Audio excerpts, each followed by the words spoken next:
Hi everybody, welcome to a new tutorial from Sound for More. It's Leo speaking. Today I'm going to discuss a little bit more how to use scenes inside a performance for your montage or MODX. Before I continue, I would like to remind my viewers to subscribe as it helps with growing the channel. Thank you very much. Okay, this series of tutorials will start slowly from the basics, and I'm looking to really crystallize some main concepts, starting bit by bit, so that then by the end of the series you get a really strong understanding of how the OS works inside your montage or MODX. Okay, let's go to the live set up here. Let's click category search. Let's click on init normal AWM2 and let's press exit. Now we have an initialize part. Okay. The first thing I want to do is just to select some basics preset. So to play around with scenes and also the memorize function for scene, which is the topic for today. So let's click on the no on assign there on the preset name. Let's click on category search. Let's ensure that the attribute is single. I already set it to single. Okay. And let's bring in, why not, a piano. Okay. And let's press exit. Nice. Let's click on the plus sign here on the second part.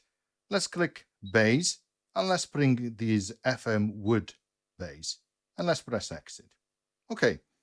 So the next thing I want to do is to set keyboard ranges. I showed you these in the first introductory tutorial, but I'll go through it again. So you have a lower range and upper range for each of the parts.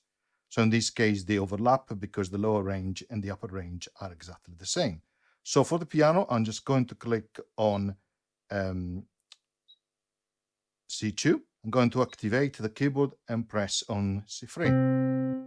So it will start from C3 to G8. So anything below C3 will not play the piano. There will be only the bass. As you can see, it's still changing.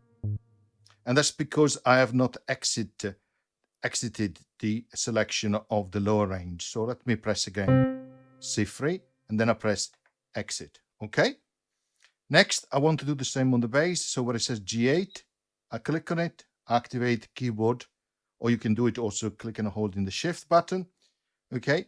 And I click on B2 and I press exit.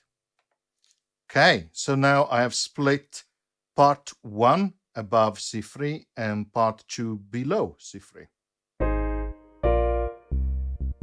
So this is only the bass below C3, and this is the piano above B2 or starting from C3. Okay, as you know, when you create a performance, you are actually dealing with scenes.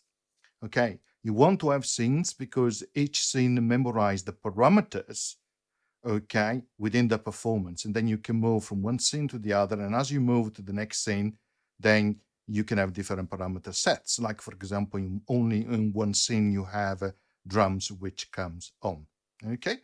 On the left side of the montage, you have the list of scenes. You have 8 buttons, and the first one at the moment should be highlighted with blue under 1. Now, if you click on scene, it will say scene 1 there. Okay. If you press scene 2 there, you will see that the second button on scene 2 is now highlighted in blue. And the same if you click the others. Okay. And that's a way to select it through the touch screen. And of course, you can click on scene 1 on the button and you can see it will make the change for you there. Okay. Now let's go back to the home screen. Okay. Now let's ensure that we have scene 1 selected and let's press on the button scene 2. Now, as you do that, scene 1 button is bright blue and all the other buttons are actually dark, not active. Okay. So, and actually let's disable that ARP as well. I don't want that. Now let's go back to scene 1 with the button. Okay.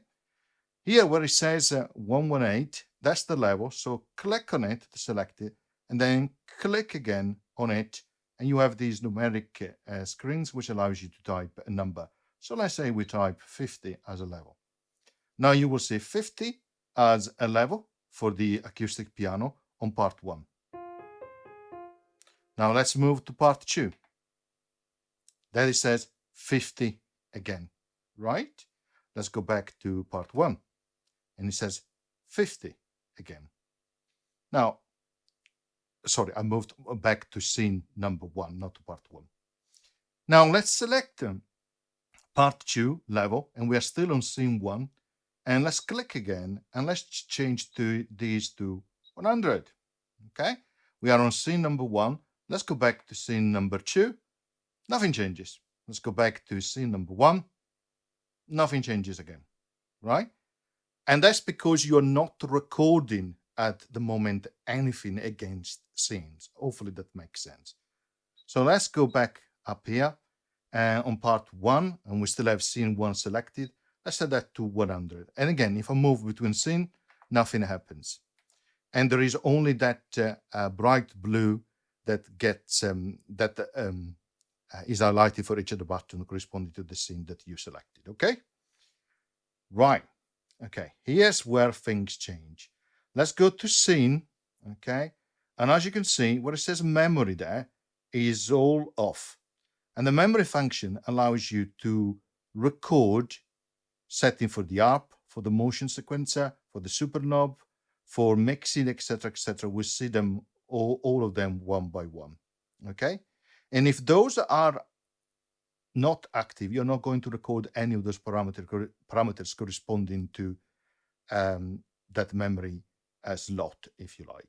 So let's go home. We are on scene number 1. Okay, let's press and hold the shift button and press the scene button 1. It will say scene stored. Okay, now go to scene here, and you see that it has changed all the different switches to on for the memory function. Okay, that's important. And now you can also click on, for example, on supernova, and it will show you the parameters, the same on mixing 1, mixing 2, etc., etc. Okay, so now these are all on for scene number 1, and I've clicked shift and hold the shift button and press scene number 1, which means I store the setting for scene number 1. And what he has done, because there's nothing recorded in it, there are no parameters being set, he has activated all the memory switches. Okay, if I go to scene 2, all the memory switches are off.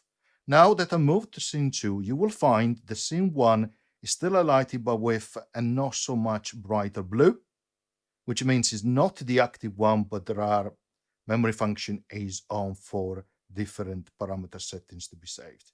Okay, so let's go back to scene number 1, and you can see scene number 2 button is completely dark. Okay, let's go to the home button. Now it says 100 there. Okay, on the level. Let's click on it again. Click on it again. Let's set this to 50. Now it says 50. Okay, let's go to scene 2. Still says 50. Let's go back to scene 1. It says 100. So you put it back to what it was, because that is what it was recorded. Okay, now let's set that again to 50. And this time, press and hold the shift button and press scene 1 button. Again, it will say scene stored. Now move to scene 2. It will still there say 50. Now go back to scene 1, and now remembers that I have saved the settings for the level to 50. Now, if you check the scene, all the memory switches are on. Okay. Now, let me remove the switch for mixing 1 and mixing 2, and let's set it to off. And you can check under mixing 1 is all deactivated. But also when you have it active, you can see it will record the levels here. Okay, so let's deactivate it now. And we are on scene 1. Let's go back to the main screen. Okay, so we go to scene 2. the level is 50 for part 1. Scene 1, the level is still 50. Okay, let's go to the level here, and we are changing that to 100. Okay, let's go to scene 2, 100. Let's go back to scene 1. Still says 100. Okay, interesting. So because it's not recording anything related to actually the changes on levels, so it's leaving it as it is. Okay, now let's click on it again and select 50 again. And remember, if I go to scene now, the mixing 1 is off. So go back to home, it's 50. Let's press and hold shift and press the scene 1 button.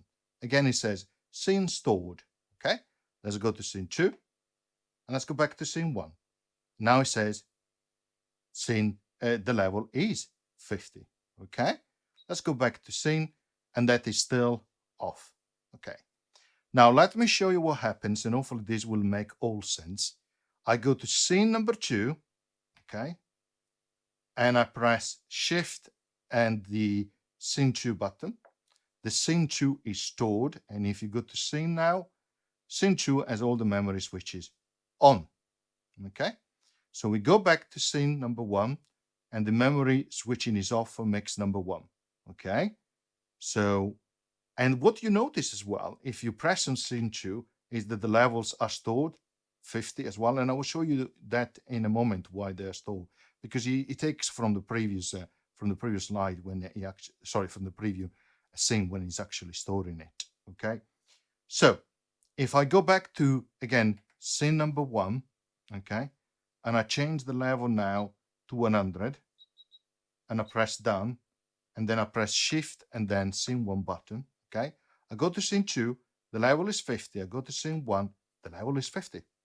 It's not going back to 100, and that's because the mixing 1 is off from memory. So when you press the shift plus scene 1 button, is not storing anything because the memory switch is off.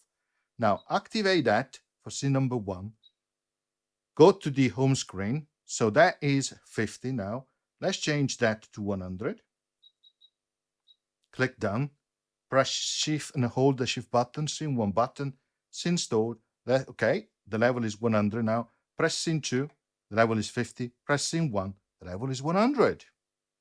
Okay, so in order to store against the scene, you need to have the memory switch, the corresponding memory switch on, and then you need to press shift and the corresponding scene button.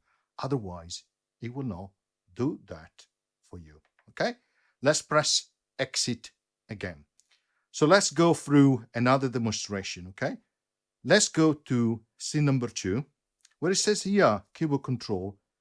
Remove that. Okay, let's go back to scene 1. They're both active. Let's go back to scene 2. They're both active. The reason they're both active is because I've installed the settings for scene 2. So we are on scene 2, deactivated the keyboard control. Okay, in that case, it doesn't play anymore the bass unless you have selected. Look what happens, because I have selected part 2. If I place the bass, it's selected. But if I select part 1 and I'm on scene 2 and I press the keys for the bass on the lower range of the keyboard, it doesn't play. So remember that. Okay, now we are on scene 2. We have deactivated the keyboard control. Shift hold, press scene 2. Okay, now that is deactivated. Go back to scene 1. They're both active. Go to scene 2. The second one is not active. Now let's go to scene 3. So let's press the button scene 3. Let's press and hold the shift button and press the third scene button. It says scene stored. Let's click on the first scene. The first 2 keyboard control are active. Scene 2, only the first one is active. Scene 3, only the first one is active because he has taken the setting from scene 2. Okay, hopefully that makes sense in terms of how to create new scenes. Of course, through the scene screen, how to work with the memory switches, how to store the changes per scene, pressing shift and then the corresponding scene buttons. Let me show you something else to, again, crystallize even more. Go to scene 4, which is empty. You can see everything is off. The first time when it's empty, and if there are no parameters which is being previously recorded, press and hold shift, press again scene 4 button. You can see he has activated all the memory switches. Okay, I hope that makes sense. It's an important knowledge in terms of how the memory switch works against scene. Because if you don't get this right, as the performance gets really complicated in terms of multiple scenes, and for example, a lot of complicated patches with different settings, it's very easy to get to a point where you don't realize why things have not been recorded properly. So when you switch from one scene to the next, you don't have the desired result. Okay, I hope these make sense, and we'll progress in the learning of Montage MODX with the next tutorial. Thank you very much. Bye.